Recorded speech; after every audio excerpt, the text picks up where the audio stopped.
Everyone, including my so-called mentor at the time, everyone told me that my delivery problem was actually an operations problem. Better SOPs, better tools, get better systems. So I built all of that, and the chaos actually got worse. What nobody told me is that a delivery disaster, it's not written during the fulfillment stage. It's actually written the moment that you start making promises in the sales cycle. And by the end of this, you're going to know exactly where your delivery fires are actually starting, and it's probably not where you've been pointing the fire hose. So let me take you back to the specific morning this cracked open for me. It's a Tuesday. I've got a client on the calendar for 10 o'clock. I'm sitting there with my coffee. It's getting cold. And I'm reading the email that they actually sent at 6 a.m. because they probably couldn't sleep either. And the email is polite, and that's what made it actually worse. The email wasn't angry, but it was disappointed. They laid out point by point everything that I had promised in that first excited sales call and everything that hadn't shown up the way that they had pictured it. And the thing is, they weren't wrong about a single one of them. I had promised all of it. I just hadn't figured out how I was going to do it all at scale when I said those words. And I remember sitting there feeling this pit in my stomach. Not the, oh, I made a mistake pit. That didn't bother me. I'm talking about the deeper one, the one that's whispering, you know what? Maybe this whole thing that you've built here, maybe it's broken. Maybe you're going to have to tear it all down. And that didn't sit well with me. And so if you've ever gotten that email, or maybe you're in a position now where you're bracing yourself for it, then you know exactly the feeling I'm talking about. I want you to do me a favor and drop a word down in the comments. Just tell me that you've been there. Let me know. Because I want you to see that other people are sitting in that same chair. It's not just you.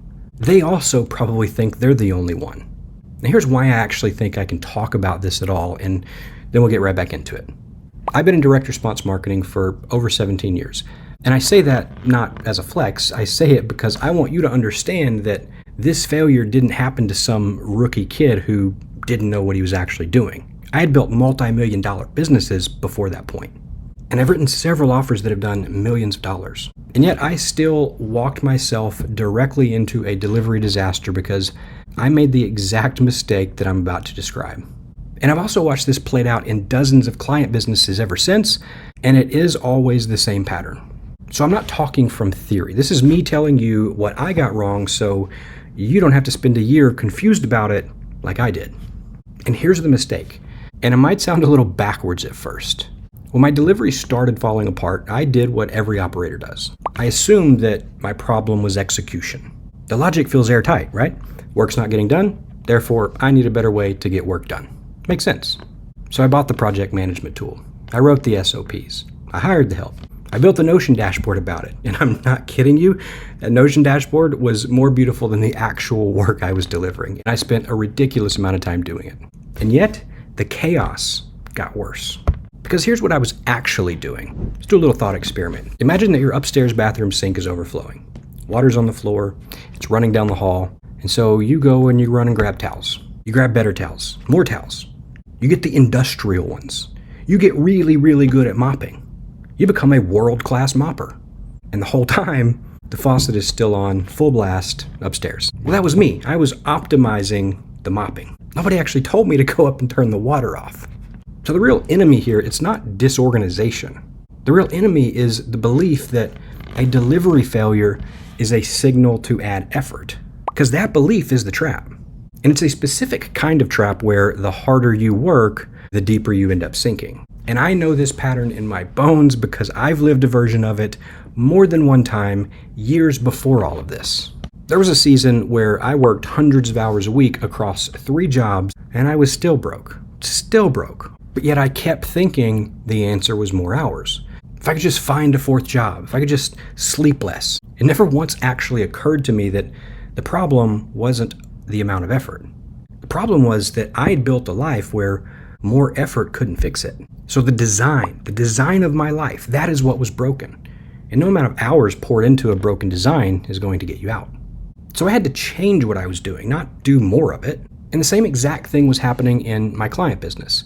And here's where it really got uncomfortable, because to find that real source, you have to stop looking at your calendar and you got to start looking at your mouth, at what came out of it months earlier when you sold the thing.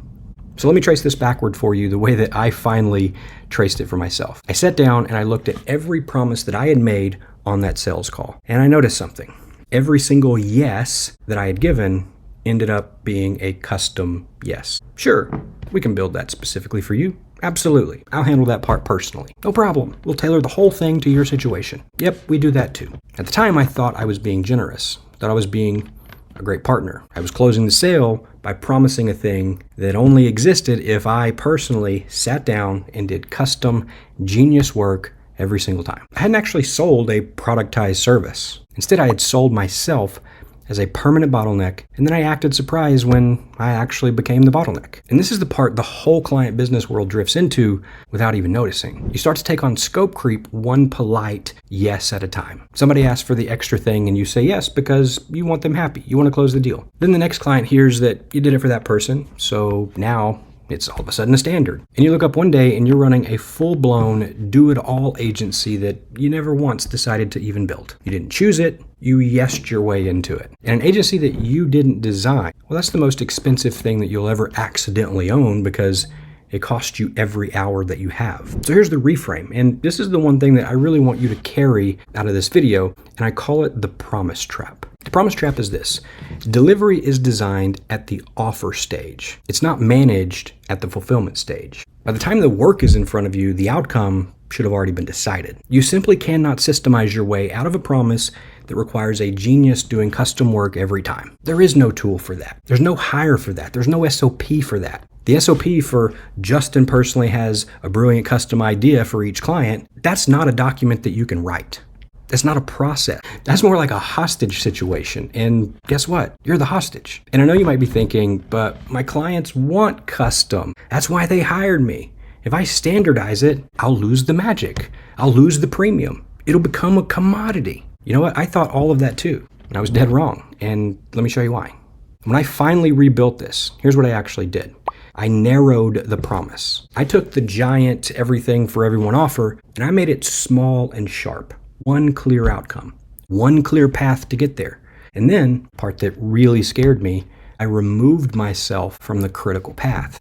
I built it so that the quality of the result no longer depended on my availability, my mood, whether or not I had slept. The good outcome had to happen whether or not I was having a great day. But here's the counterintuitive thing that I didn't see coming. That smaller, tighter promise actually delivered better results. For the client, not for me, for them. Because a narrow promise delivered the same excellent way every single time, that's always going to beat this grand custom promise delivered inconsistently by a stressed out human that's running on fumes. So the result is my clients started getting better outcomes from me caring less about being their custom genius and caring more about giving them a proven path. And looking back, I can now see that that's the whole thing. I thought custom was the gift, but custom was actually the chaos. The gift was reliability. Now, if this is landing and you're sitting there realizing that the fire that you're fighting this week is one that you can trace all the way back to a sales call from a few months ago, I put together a free resource for exactly this. It walks you through rebuilding your client model from the offer forward so that delivery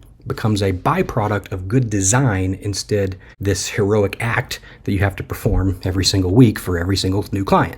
Thousands of client operators are already working through this right now. It's free. The link is in the description, so go grab it, but actually use it because reading about it and rebuilding, those are two very different things. Now here's the last piece. The delivery disaster that you're living inside of right now, that's not a failure of effort.